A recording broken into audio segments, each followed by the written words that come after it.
and I will always find a way to survive. I'm not a failure, but I know what it's like. I can take it or leave it or die. Stay. You don't always know where you stand till you know that you won't run away. There's something inside me. Okay, so I realized a while back that I skipped SummerSlam 91. Yeah, I waited to straight to 92, and then I was looking at my notes, and I was like, wait a minute, I feel like I'm missing something. And I look up, and then on my videos and all that, and I was like, oh shit, I forgot 91. So here it is. So let's talk about WWE SummerSlam 1991, straight from Madison Square Garden in New York City. This tagline was a match made in heaven, a match made in hell. And boy, did it live up to both ends of that promise. We had chaos, championships changing hands, surprise debuts, well, kinda, and a wedding that wasn't a swerve for once. So let's break down the whole show. Now, the first match of the show was Ricky the Dragon Steamboat, Texas Tornado, and British Bulldog versus the Warlord and Power and Glory, Paul Roma and Hercules. And this was your classic babyface pop opener, fast-paced, energetic, and built to get the MSG crowd hype. Steamboat looked sharp, Tornado threw some stiff punches, and Bulldog was just jacked and fired up. The heels bumped all over the place and did their job. Basic, sure, but fun, absolutely. So I'm giving this match a C+. The next match, it is for the WWE Intercontinental Championship. Mr. Perfect versus Bret the Hitman Hart. Bro, this is the match that made Bret a solo star. Period. It's a technical masterclass. Perfect selling like a god with a real back injury too. Bret slowly picking him apart, and MSG popping like crazy for the sharpshooter win. Commentary even put over Bret as the next big thing.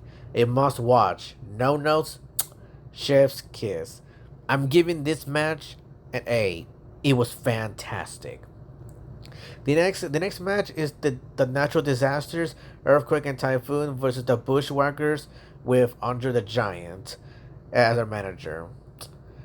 This was mostly a showcase to heat up the Natural Disasters and get sympathy on Andre, who was on crunches and near the end of his life. Bushwhackers did their comedy bits, but it felt like filler. That said, seeing Andre one last time made it feel historic, even if the match was a dud. And here's a side note about this. This was Andre's final pay-per-view, because after that, he passed away. Rest in peace, Andre. Forever a legend, an icon, and forever remembered. Now, the next, we get a little segment with Bobby the Brain Heenan with the belt. Backstage, Bobby Heenan strolls up to Hulk Hogan's door holding the NWA WCW World title, aka the big gold belt. This was the first tease that Ric Flair was coming to WWE. Heenan cuts a killer promo, challenges Hogan on behalf of the real world champion, and gets the door slammed in his face. Elite tease, major heat. Internet would have exploded if it existed in 91, that's for sure. Now let's get to the next match of the show. It is for the $1 Million Championship. Ted DiBiase with Sherry versus Virgil. This was a huge payoff. The crowd loved Virgil here, and DiBiase made him look like $1 million. Ironically, the long simmering feud had an old school feel, and the pop for the title change was legit huge. This was good storytelling, back when slow burns mattered. This match was solid, so I'm giving it a B-. The next is a jailhouse match. The Big Boss Man versus the Mountie with Jimmy Hart. The match itself, meh. But the post-match, gold.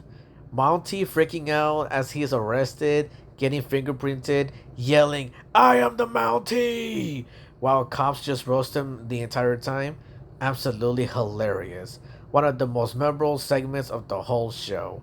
Like I said, this match was underwhelming, so I'm giving it a D+. But the post-match segments after this, that had to do with the Mountie in jail, S-tier comedy. Y'all should just You know what? Screw the match. Just check out the segments because those are hilarious.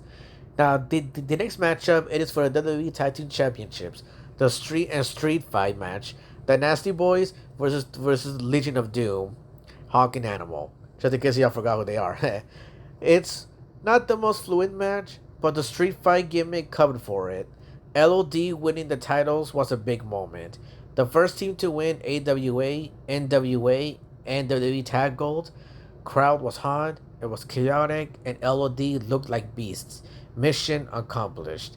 But as I said, the match was okay, so I'm giving it a C minus.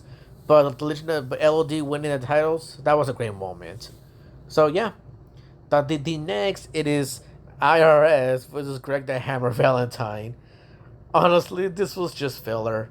IRS was still new to the WTV, and Valentine wasn't the veteran doing the honors phase. You could have made a sandwich doing this one and not missed anything. So yeah, this match is underwhelming. So I'm giving it a D plus. And now let's get to the main event of this show. It is a special referee match with Sid Justice as a special referee. Hulk Hogan and Ultimate Warrior versus Sergeant Slaughter, Colin Mustafa, and General Adnan. This had big vibes, but wasn't a great match technically. Still, it was spectacle. Sid was over. Hogan did his usual comeback routine. Warrior was on his way out the door. He will be gone literally that night after beef with Vince. Mustafa is pretty much Iron Sheik in a turban. Slaughter got clowned. All very early 90s USA versus Foreigners energy. Yeah, so this main event was average. So, I give it a C. And now let's get to the closing of the show, which is a segment, The Match Made in Heaven. The wedding of Macho Man and Miss Elizabeth.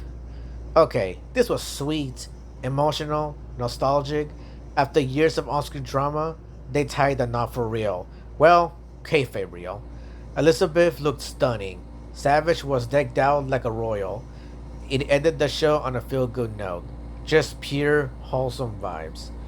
So my final thoughts of the show is that SummerSlam 91 was peak early 90s WWE. It had a legit all-timer in Bret vs. Perfect, top-tier character work from Heenan, DiBiase, and Mountie, some cool title changes like from LOD, Virgil, and Bret, emotional vibes with Savage and Liz, comedy segments that still hold up, a little filler in the middle, but forgivable.